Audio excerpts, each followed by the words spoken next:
Estamos iniciando el canal digital del Ilustre Colegio de Abogados de Lima y vamos a inaugurar precisamente con el doctor Fernando Vidal Ramírez.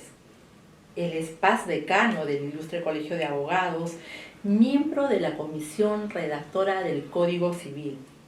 Es miembro de las academias jurídicas a nivel internacional.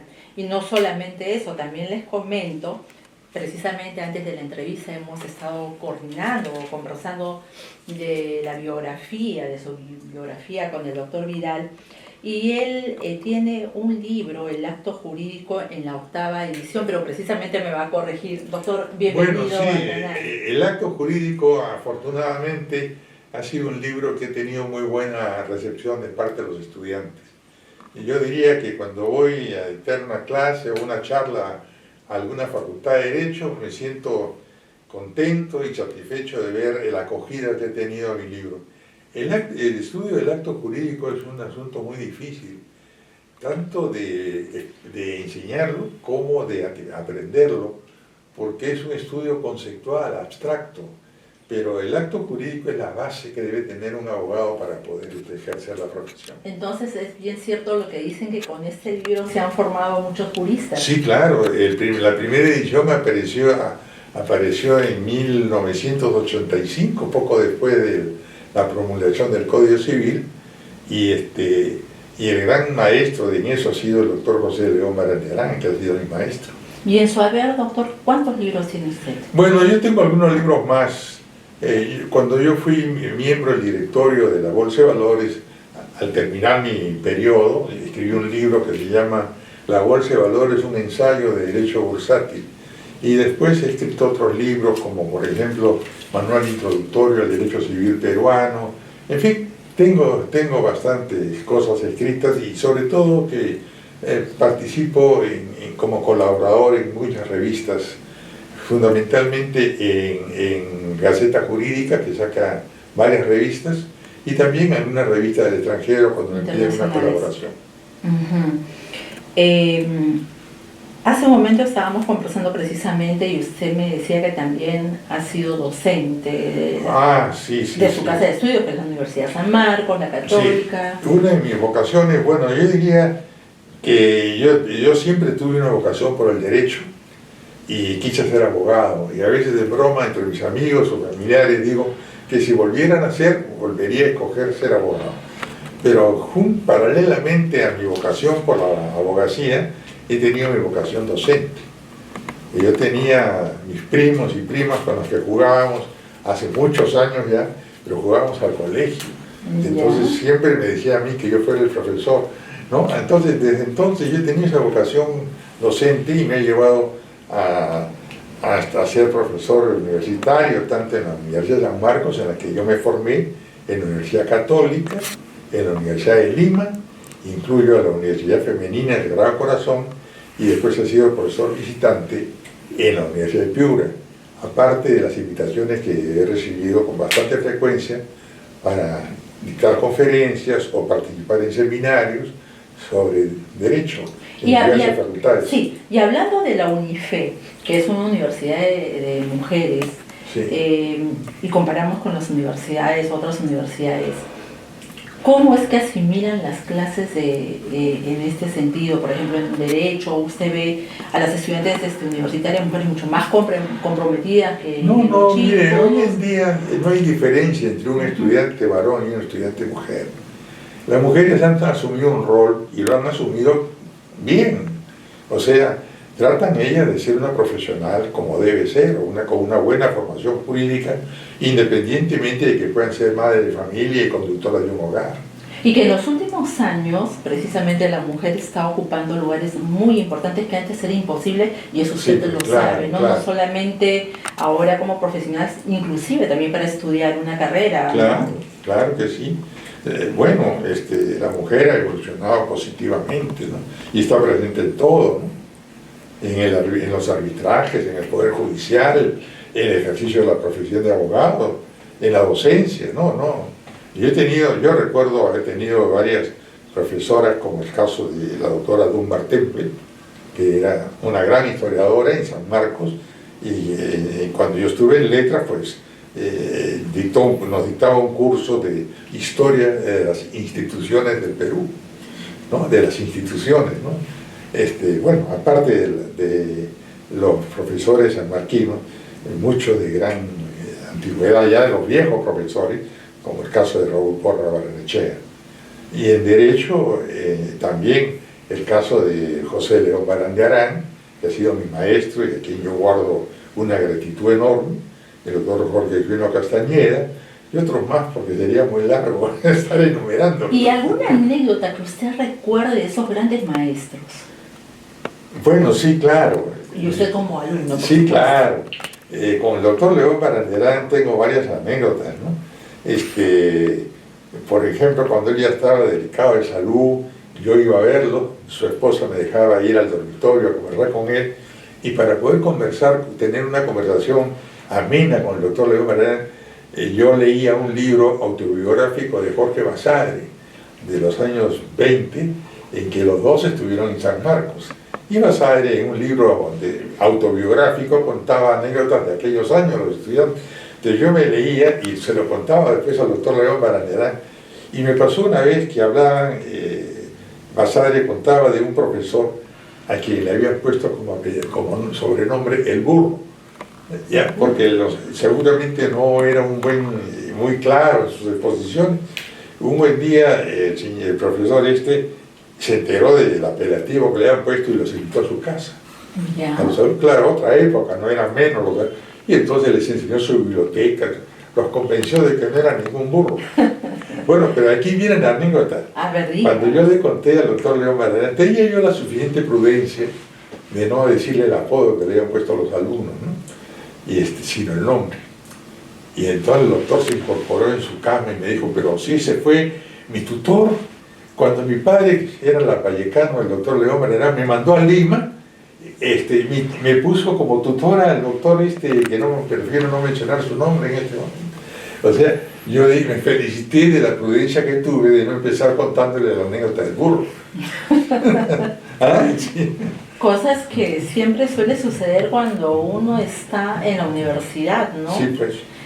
Pero ahora, dígame usted, ¿y su paso como decano del Colegio de Abogados de Lima? Bueno, a mí me correspondió decanato en los años 1989 y 1990. O sea, al final del gobierno de Fujimori y al comienzo del primer gobierno de Alan García. ¿Ya? Fue. Entonces, el colegio en ese entonces tenía como misión pronunciarse sobre los problemas nacionales. Ya han habido casos muy llamativos en periodos anteriores. Raúl Ferrero, que me antecedió, también desarrolló una política de pronunciamiento del colegio que yo mantuve, porque el colegio de abogados lo considerábamos nosotros como una conciencia jurídica del país. Entonces, frente a un proyecto de ley mal dado o que fuera criticable, el colegio se pronunciaba, o sobre cualquier suceso que afectara en el ordenamiento jurídico del país o los principios del derecho, pues el colegio se pronunciaba, ¿no? No hacía política, pero sí hacía un pronunciamiento jurídico. Como ente jurídico. Ahora también había algo que en la pre-entrevista usted me comentaba, la preocupación sobre los estudiantes de hoy en día de Derecho, sobre el tiempo, en la época en que usted estudió 7 años de Derecho y que ahora son 5 años. Sí, realmente es una preocupación que yo tengo, porque cuando me encuentro a veces con abogados jóvenes, yo noto deficiencia en la formación que he recibido. En mi época, para ser abogado había que estudiar 7 años. 2 años en la Facultad de Letras, en la cual uno recibía cultura, era una forma de culturizarse, y 5 años en la Facultad de Derecho. Hoy en día, en ese tiempo, y que, perdóname, existían muy pocas universidades en el Perú, pero llegar a la universidad era un esfuerzo grande el que tenía que hacer el que pretendía hacer estudios universitarios. Había un examen de ingreso que era muy severo, muy exigente. Y además, por lo menos cuando a mí me tocó ser estudiante, había una gran exigencia académica. Las universidades no eran sociedades mercantiles, muchas de ellas, como lo son ahora muchas de ellas. Entonces, han conseguido que los estudios de Derecho se bajen a 5 años y algunas a 4 años.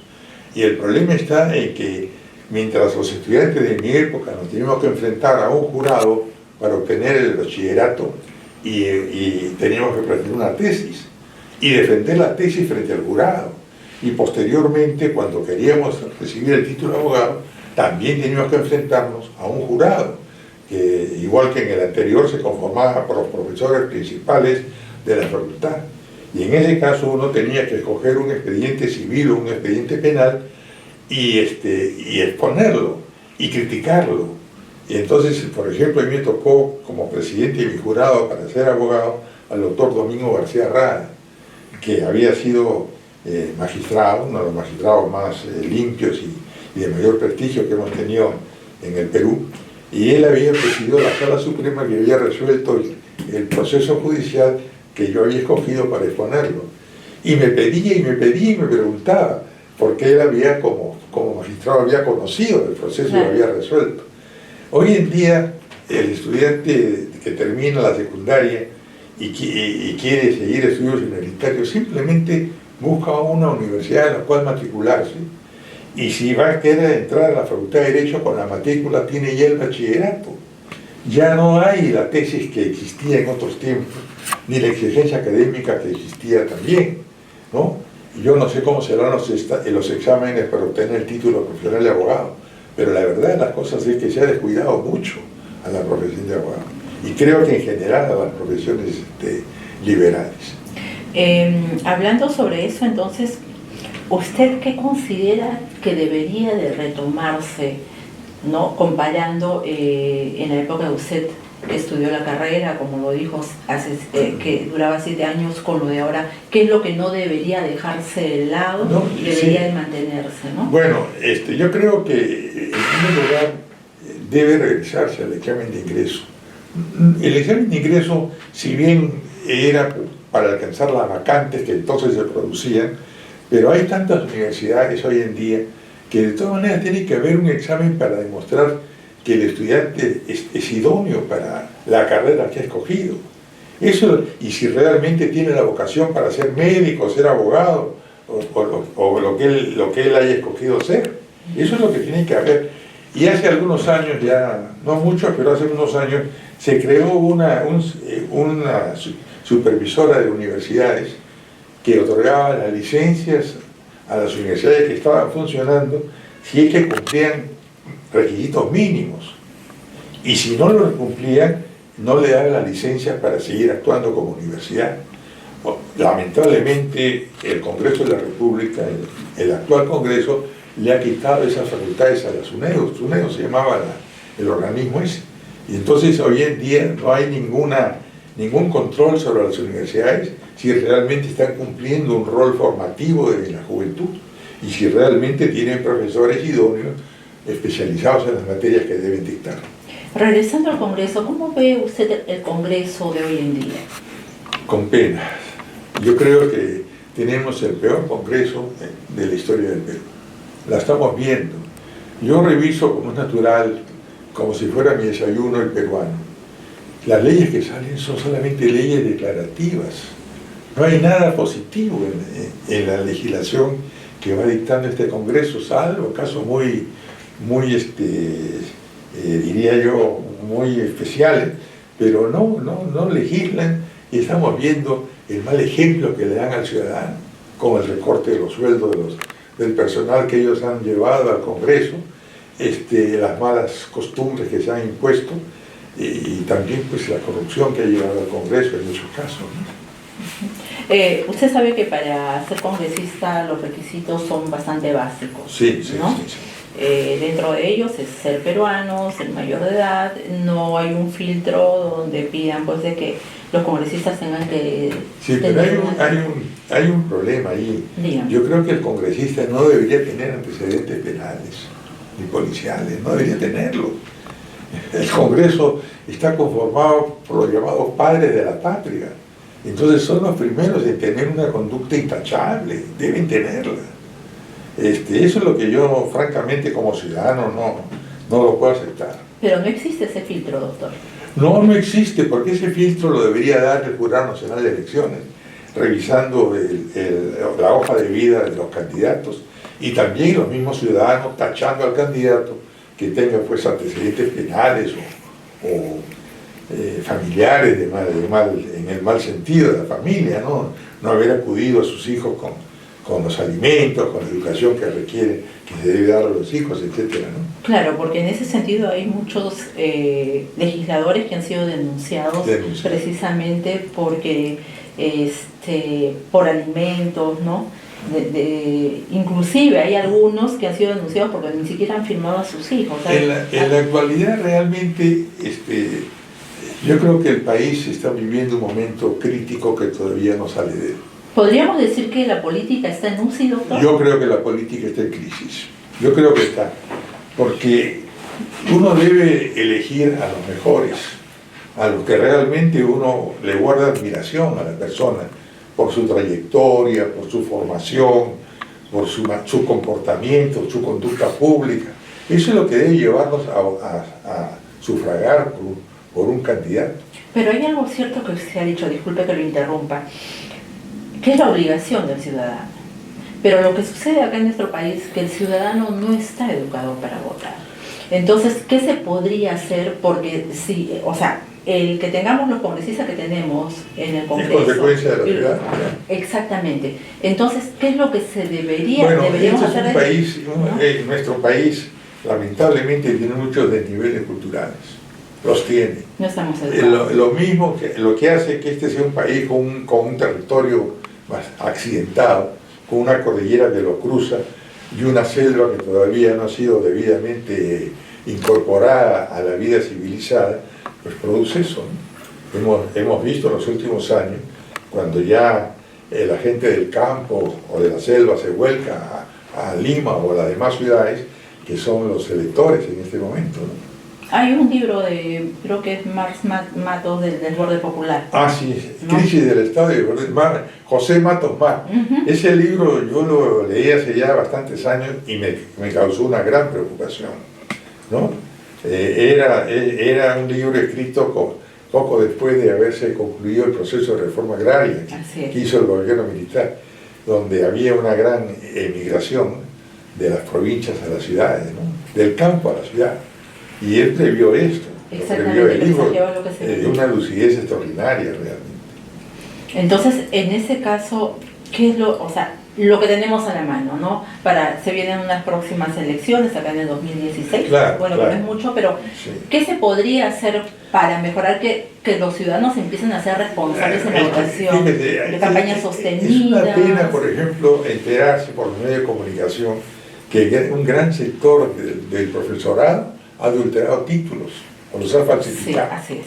Entonces, estos profesores que van a las escuelas de las provincias, de los pueblos, no están enseñando. Yo creo que un profesor debe enseñar con su conducta. Yo recuerdo perfectamente, le he hablado ya varias veces del doctor José León Baranderán, como le puedo hablar ahora del doctor Raúl Porras Barnechea, ¿no?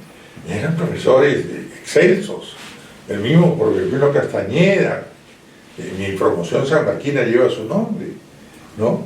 Era una persona que hacía una vida tranquila, ajustada a los conceptos morales que existían, y era pues una persona que podía mostrarse a los demás sin ningún problema, ¿no? Sí, pues ese es el problema de la crisis que tenemos en el país. Entonces, la idea es empezar a trabajar educando a los ciudadanos, formándolos, claro, ¿no? Claro, y la educación debe empezar en el hogar, pero si es un hogar en extrema pobreza, donde los padres... Cuando hay otras necesidades que son prioritarias, ¿no? Otras necesidades más que la formación de los hijos, ¿no? Pero en fin, yo creo que yo me siento peruano y además estoy en mi patria y yo haría cualquier cosa por mi país. ¿no? Y yo lo sirvo como ciudadano y por lo menos mi conducta va sujeto a los ideales de la patria, ¿no? Que es importante entonces, como peruano, tener la identidad y la responsabilidad. Así es, así ¿no? es. Y quiero invitarlo, por favor, mirando a la cámara, que envíe un saludo y también un mensaje a los nuevos abogados. ¿Cuál sería el compromiso? Para los nuevos abogados les recomiendo la lectura del decálogo para los abogados que escribió un maestro uruguayo de apellido Couture, el decálogo del abogado. Son 10 mandamientos que yo creo que deberían leer y tener presente para cuando sean abogados y para su ejercicio profesional. Porque ninguna ley hay que regule el ejercicio de la abogacía. El ejercicio de la abogacía está regulado por el Código de Ética de la abogacía peruana. Y en consecuencia, pues, el abogado tiene que ser consciente del rol que debe cumplir como abogado, como hombre defensor de la ley. Y en el caso del Colegio de Lima, que tiene un lema que viene que dice en latín orabum causas melius, que hay diversas interpretaciones, pero yo me llevo por la que le escuché al doctor Carlos Rodríguez Pastor, que fue un gran romanista y hablaba el latín. Él sostenía que el orabum causas melius significa defendamos causas nobles. Y entonces, si hay que hacer un saludo y una invocación a los futuros abogados o los abogados que ya están en el ejercicio hace poco, tengan presente el lema, defendamos causas nobles. ¿Ya?